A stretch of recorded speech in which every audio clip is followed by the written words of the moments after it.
এদিকে যুক্তরাষ্ট্রের বাড়তি শুল্কের ধাক্কা এড়াতে আঞ্চলিক বাণিজ্য বাড়ানোর উপর জোর দিলেন বিশ্লেষকরা। এ নিয়ে এক আলোচনা সভায় তারা বলেন, সে দেশের সাথে বাণিজ্য ঘাটতি কমাতে উদ্যোগ নিতে হবে। এ সময় নতুন শিল্পে গ্যাসের দাম বাড়ানোর সমালোচনা করা হয়। বিশ্বমানের থার্মিক্স রড, সালাম স্টিল থার্মিক্স, দেশের একমাত্র থার্মিক্স রড। যুক্তরাষ্ট্রের বাড়তি কর আরোপে নতুন অস্থিরতা তৈরি হয়েছে বিশ্বজুড়ে। তারই প্রভাব ও করণীয় নিয়ে আয়োজন করা হয় এই আলোচনার। বক্তারা বলেন, এমন একটা সময়ে সিদ্ধান্ত নিয়েছে মার্কিন প্রশাসন যখন এলডিসি উত্তরণের চ্যালেঞ্জ বাংলাদেশের সামনে। মূল প্রবন্ধ উপস্থাপনকালে পিআরআই চেয়ারম্যান জাহিদ সাত্তার বলেন, অতিরিক্ত 10% শুল্ক আরোপে রপ্তানি কমবে বাংলাদেশের।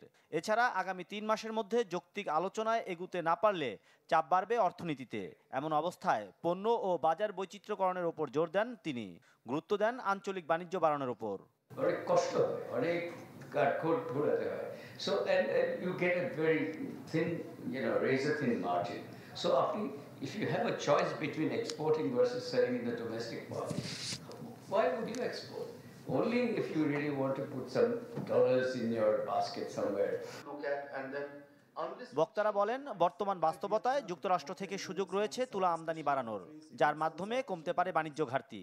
এই সময় গ্যাসের দাম বাড়ানোর উদ্যোগের সমালোচনা করে বলেন, এতে নেতিবাচক বার্তা যাবে বিদেশি বিনিয়োগকারীদের কাছে। তাই এ নিয়ে দীর্ঘমেয়াদী পরিকল্পনা গ্রহণের তাগিদ দেন তারা। Reducing our tariff, and which is necessary, definitely we have to do it. Addressing non-tariff barriers, addressing the regulatory issues, corruption, which are clearly mentioned in the USTR report. Are we confident that this reciprocal tariff will be withdrawn after 90 days? I think there are some other areas of deals which we really need to go with or make with the US. So we can significantly increase our imports within very short period of time. So if we can, in fact, promote or encourage our importers. So that is going to be one solution for the, in fact, short to medium term.